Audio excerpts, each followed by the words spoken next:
Hi, I'm John Schwantes, and on this week's show, we'll look at our state's love-hate relationship with home rule, a concept that in theory gives locals a fair degree of autonomy, but in practice often takes a back seat to the prerogatives of the General Assembly. Indiana Lawmakers, from the State House to your house. Indiana Lawmakers is produced by WFYI in association with Indiana Public Broadcasting Stations. Additional support is provided by the Indy Chamber, working to unite business and community to maintain a strong economy and quality of life. Unlike the relationship between states and the federal government, municipalities are entirely reliant on the state government to outline their local rights, responsibilities, and degrees of autonomy. While some matters are handled by state government, others are served locally. In these cases, many states exercise the philosophy of home rule, yielding significant autonomy to municipalities. The Indiana Home Rule Act, passed in 1980, provided local units of government the power they needed for, quote, effective operation, while simultaneously reserving some power to the state. Although this distinction remains vague, allowing the General Assembly to step in on, quote, affairs of statewide concern. Recently, the state government claimed authority on a variety of matters. Some local ordinances that were overruled include bans on certain pet sales, funding for public transit, penalties on obstinate landlords, and prohibiting right turns at red lights. This session proposed property tax cuts could impact funding for local governments, affecting infrastructure, economic development, parks, and libraries across Indiana. I am pleased to welcome Republican Senator Aaron Freeman of Indianapolis, a former member of the Indianapolis City-County Council. Democratic Senator Fady Qaddoura of Indianapolis, the city's former controller and CFO, and Terre Haute Mayor Brandon Sakbun, who was recently appointed to the board of directors of Accelerate Indiana Municipalities, or AIM, the nonpartisan voice of Indiana's cities and towns since 1891. Let's start very broadly here about the notion of the relationship between state and local government and the notion of home rule. Thomas Jefferson, got to start it. You can't go wrong if you start a show with Thomas Jefferson. He said, of course, or is credited with saying, the government closest to the people serves people the best. Aaron Freeman, does Indiana live up to that? Depends on the day. Look, how about today? Well, I haven't been to the State House yet, so we'll see what happens today. Look, all I've ever asked is for people to be consistent, right? People need to pick a lane and stay in it. And when you're asking a bunch of people that are in politics to do that, that's a really big challenge some days. So it's frustrating to somebody like me that walks in the building and then somebody last year has the position, well, we're a local control state, so we can't possibly do this. And then they do something completely that takes away so much local control this year. It's just funny that it's in the eyes of the beholder, and it kind of, when it serves them, then they're all for, it's great to say we're for local control. I think it's really hard to practice. Look, I live in Indianapolis, no question here. I disagree with some things that go on in Indianapolis. I'm elected by people that live in Indianapolis to go to the state and try to make it better for them. So look, I'm going to shape and mold government to what I think it should be for folks that I represent, and that's why I'm in the legislature. It's what I want to do every day. And you say folks should stay in their lane. What is the lane? Do Republicans have a lane? Do Democrats have a lane? Is that an oversimplification? And I would point out, for anybody who's been around the State House a while, a lot of times there's a lot of lane changing, to your point, going on, where members of a party, depending on the issue, may go back and forth and not see it necessarily as a departure from their path. Is that? I'll give you an example. Right. Last year, look, I tried to rein in a local bus service that is taking away lanes of travel from people. This was the blue line, sure. Dedicated lane. Indigo. All for transit, right? You don't have to take away lanes of travel from people when they're doing it. So I go to a member of the House and I'm having this conversation. Hey, appreciate your vote on this, and I just can't do it. Okay, tell me why. Well, I'm a local control guy. I just couldn't possibly take that local control away from people. I said, well, that's funny, because the day before, I stood on the Senate floor for 2 hours being called everything but a nice human because we were taking away local control from the city of Gary because we can't trust them to come up with their own gun laws. And I remember your name was on the bill. So I'm just curious where this local control, I'm just suggesting to you it's a really difficult thing to put into practice, and it's a really difficult thing to ask some politicians to to kind of be consistent and stay in that lane. And as far as you're concerned, lane is not just a metaphor. In that case, No, it's the real, it's an actual. Fady, Qaddoura, do you buy the interpretation that that people should stay in their lane, or where do you come down on these sorts of issues? I agree with my colleague, Senator Freeman, that I prefer consistency. We at the state level, we dislike what the federal government tells us to do, and we trust state government to be closer to the people every day. So I try to apply that same analogy to our work at the state compared to the work of the locals. I think our Indiana Constitution clearly articulates in Article 4, Section 22, the powers of the locals. You know, it is there in the Constitution for a reason, because government closest to the people, better understands those who they serve, and they respond to them more quickly than state government. I agree also that we have to be mindful. I tried over the last 4 years to be very consistent in allowing local control and home rule to be the theme of all of these pieces of legislation that impact our communities. However, I also agree with Senator Freeman that there are instances when we talk about, for example, special legislation. There's a community that has certain problem that is so unique that does not exist statewide. So occasionally, there is switching of lanes because there's a community that is being impacted by a specific problem that may not exist in other places in the state.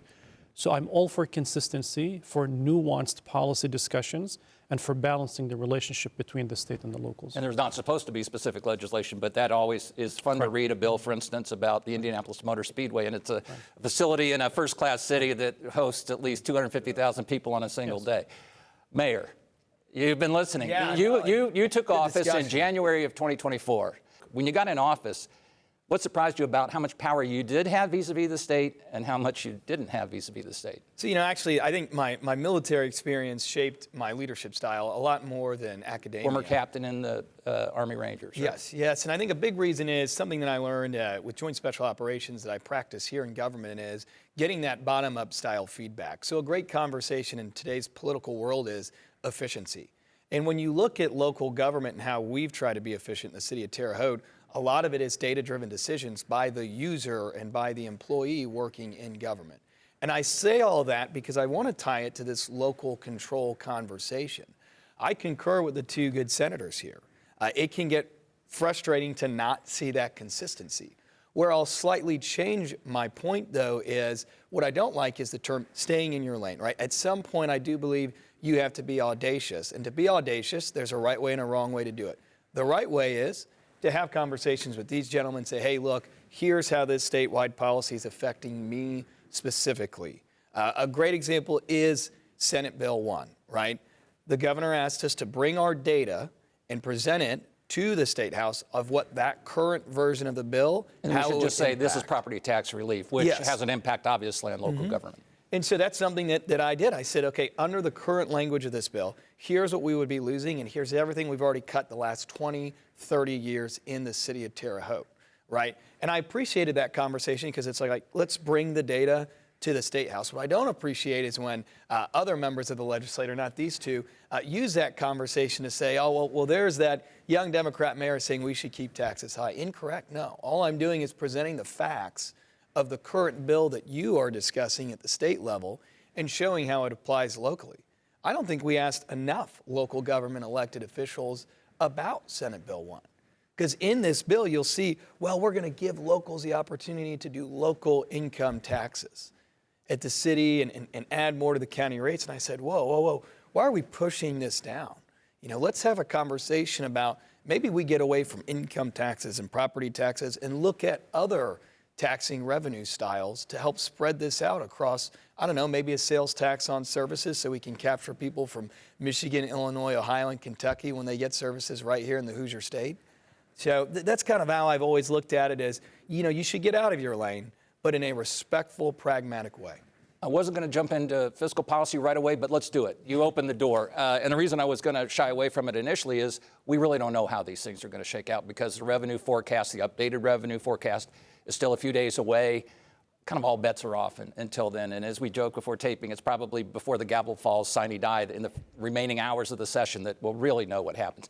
But as long as the good mayor brought up this notion of property tax relief, I think you've heard from a lot of mayors and county officials and school officials who say, you're killing us with this if you take away, even if we have the authority, we're still going to get yelled at because the taxpayer's still going to feel the bite the same way. How do you deal with that? Here's what I know. Our property tax overall cost to folks, when you look at the nation, is pretty low. I mean, we're in the top 5 of low property tax states, right? We're also in the top 5 of complexity, right? When you think about how that property tax bill gets to an individual city or the person in Terre, Haute paying that tax bill, it's really complex and really difficult to figure out. I think if we could move in a direction that makes it a lot more simpler, cleaner, somebody can understand it without, hiring somebody like Fady who's got that background to do that, right? I think that'd be a lot better. I think it'd be better for the cities to know some predictability and what their tax rate's going to be. Look, I knocked on 15,000 doors last year. There were 2 things people wanted to talk about. They would ask me, what's your position on Trump and Biden? You got that all the time. And then inevitably it was, if somebody had an issue, it was about property taxes. So look, I'm more of the bold and courageous. I'm a limited government, low tax kind of human. I would be a little more bold and courageous. I voted against Senate Bill 1 in the first half. An Army Ranger sitting next to me, I get that. But I voted no because it didn't go far enough for me. I want to give tax relief, and in particular property tax relief. Doesn't mean I'm not open to other ideas and other mechanisms and give the tools to the locals to kind of make some of those local decisions to support Thomas Jefferson.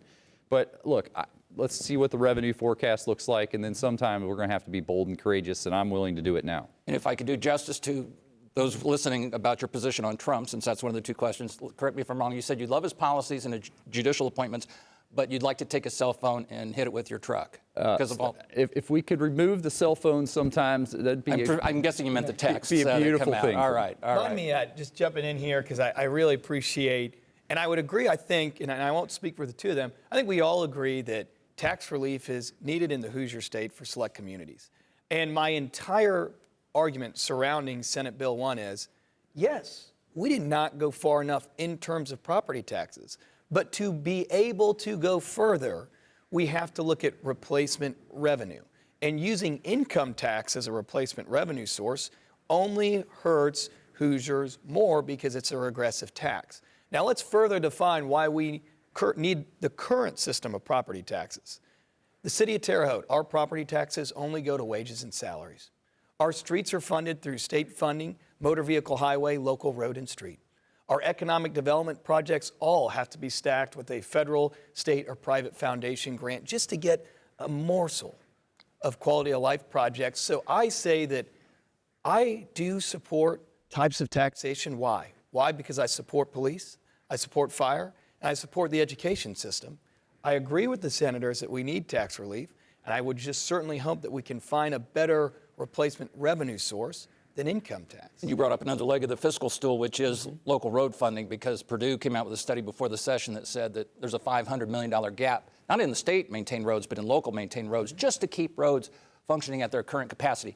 How battered and bruised will locals be financially when this session's over?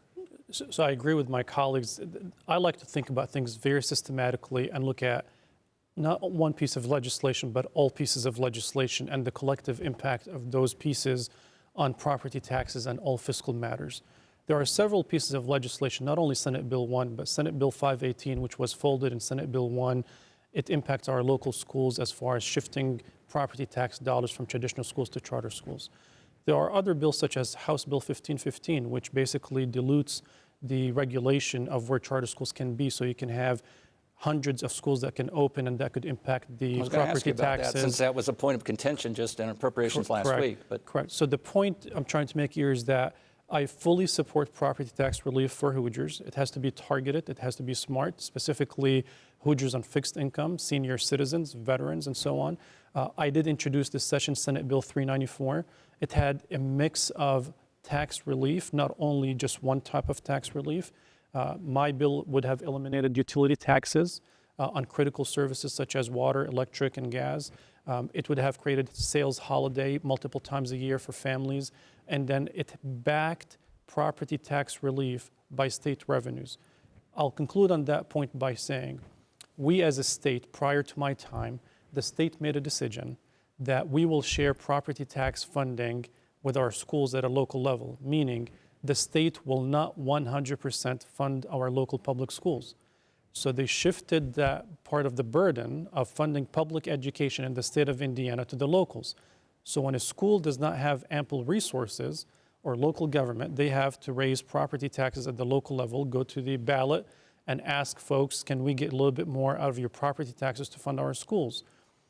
I think, and I have been arguing for 4 years, not only in Indiana, but on a national level, I think it is immoral, it should not be legal to fund our schools based on property taxes. We should abolish that, and the state should be fully responsible for funding public education.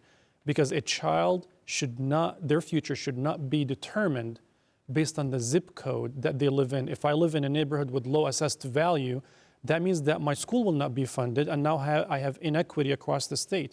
So we can bring $1 billion or more of property tax relief to all Hoosiers across the state if we bring back public education funding to the state.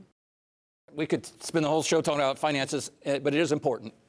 Respond to this. I mean, you are giving more taxing capacity in some cases, or encouraging the use of that capacity. Is it sort of, hey, we want you to be, more independent, call the shots, raise the money, but do it in this way, this way, this way, and this way? So look, without ruining Fady's career here, I love working with him, and he's a great colleague to work with, and we actually get along really well. I don't, That's why we had to put the mayor. Well, that's right. The Army captain between the two. He's had to be in the middle. When Fady says something like, which, by the way, it's a policy question, right? And he's not wrong. I'm not right. It's just he has a different opinion. So when he says, hey, the state should take over control of schools and fund them, then my question is, well, so are we going to then dictate policy to the schools, and we're going to tell them? It just gets into that. Well, there is some of that. I mean, sure, there's a lot of that. Curriculum and I made the DEI point. On one hand, we're doing a lot of work in 1002 to deregulate schools, and it's amazing to me the number of bills that we're going to vote on yet this week and next week that regulate the world out of schools. I'll make one more point. Look, I think if anybody in Indiana tells us our roads are in great shape, I would like to meet that person.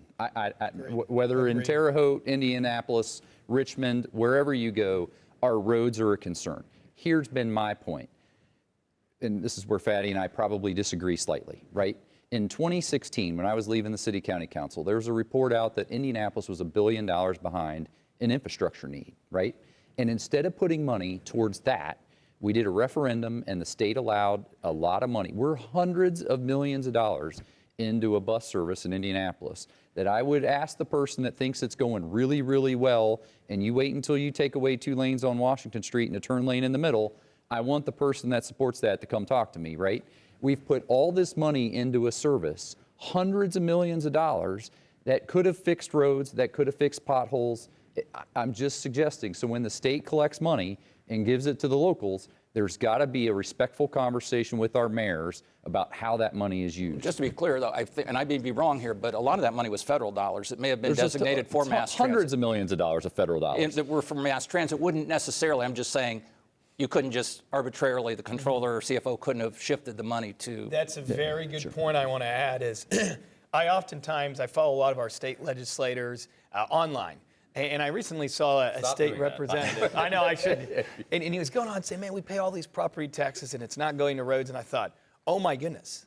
There are individuals, some of the newer ones to the state, who have not sat down and looked at a city budget and understood that property taxes are in the general fund for wages and salaries. And it's actually the state helping us. So thank you, gentlemen, by the way, with the Community Crossing Grant Program and looking at expanding it. Which is being capped, actually, for certain size cities. But for certain size cities. I hate cities, to be the bearer of bad but there's news. a reason why it is, because it should be fair. And in my argument, equitable. If you're a smaller city, why are you getting the same amount of Community Crossing Grant funding as Terre Haute, Kokomo, Muncie, or even Indianapolis? So when you look at the cap, it's because the scale is overall changing based off of lane mileage. And that's why there's a cap. So I applaud them for looking at that. But my point here being is, when you look at a city's budget, exactly what you said, different projects or different funding streams are earmarked for different types of projects. Economic development and income tax, right? That is not traditionally a salaries and wages type budget. And I always bring this point up to say, when we talk about local control and local government, what I would love to see more of is state legislators, these two do a good job of it, getting more engaged in having more conversations with local elected officials. So they could sit there and say, hey, your road funding, it's barely getting us back. I mean, we've had to put a ton of gaming revenue into our road funding budget just to get back to fighting ground. And thanks to their changes, knock on wood, these go well these next 2 weeks, we'll have more opportunities because of the state. But it took a lot of conversations with representatives who don't represent Terre Haute.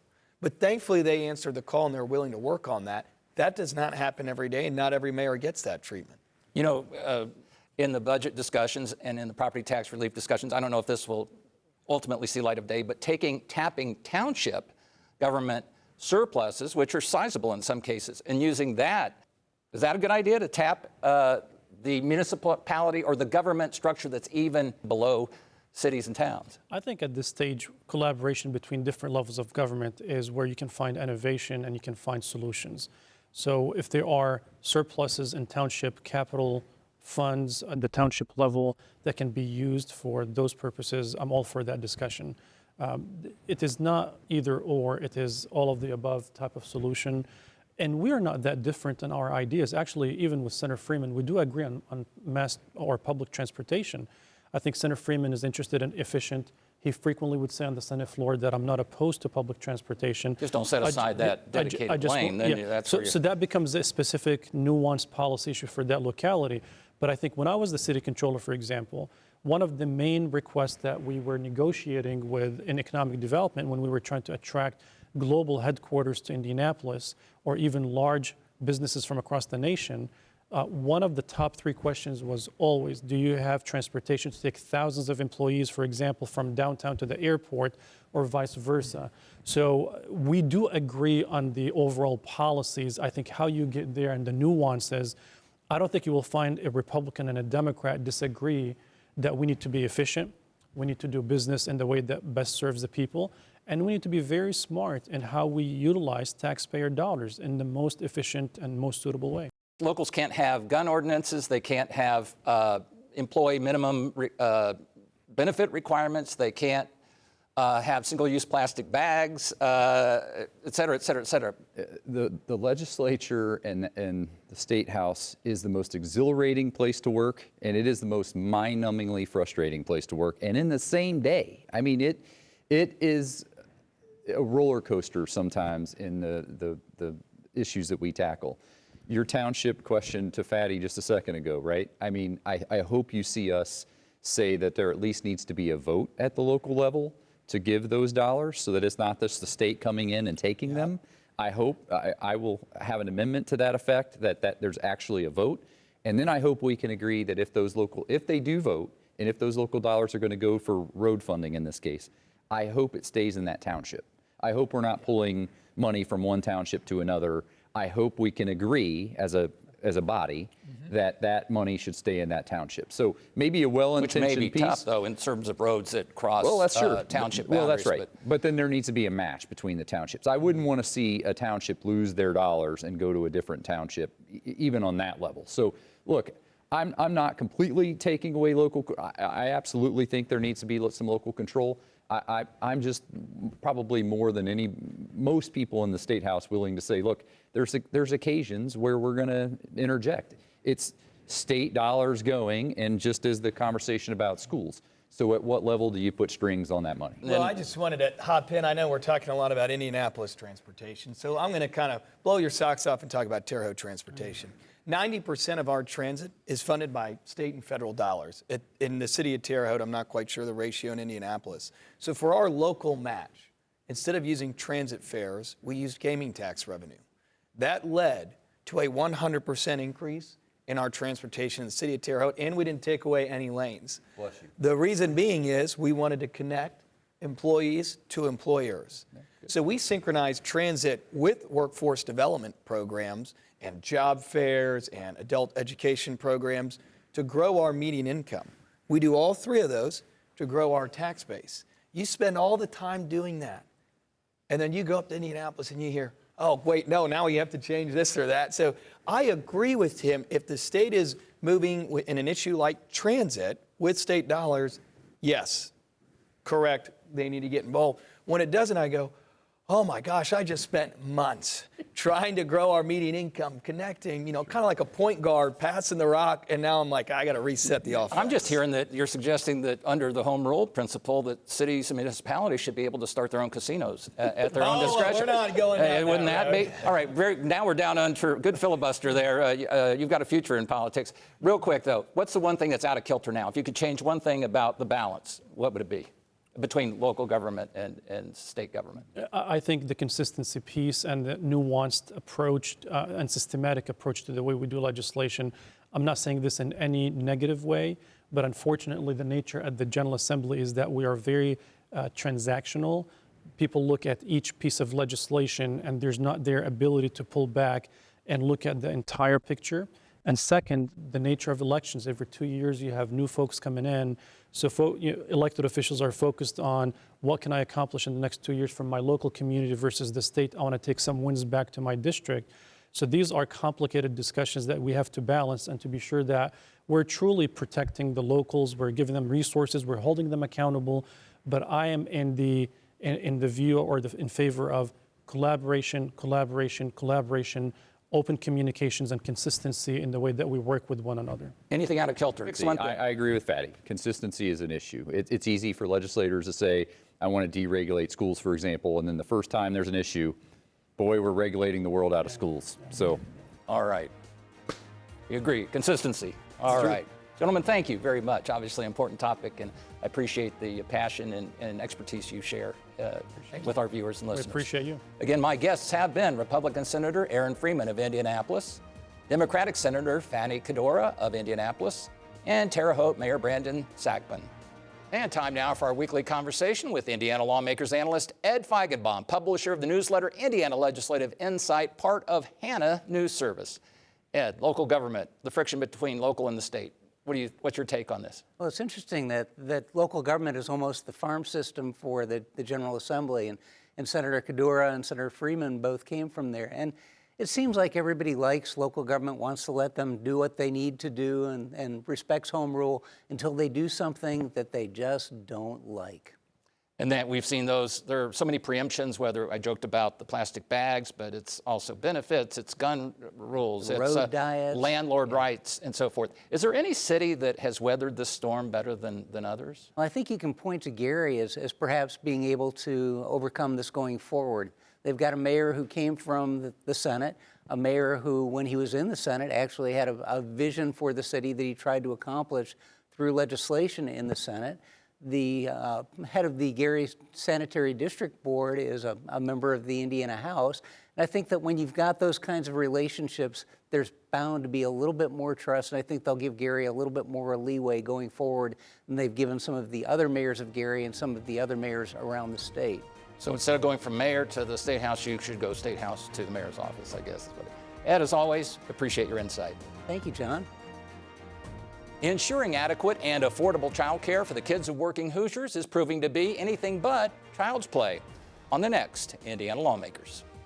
Indiana Lawmakers is produced by WFYI in association with Indiana Public Broadcasting Stations. Additional support is provided by the Indy Chamber, working to unite business and community to maintain a strong economy and quality of life.